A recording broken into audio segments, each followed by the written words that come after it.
Урматтуу менин жердештерим, урматтуу мэр, сизге атайын белгилеп көргөзүп коеюн. Эртең таппай калбаңыз. Анан болот дагы жазалмалап жазып деп. Мына эл журт. Бул асфальт деле эмес булчу.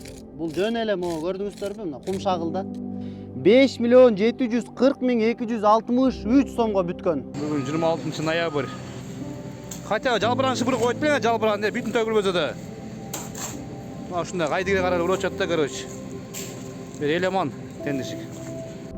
Столбаны көрүп атасыздар да.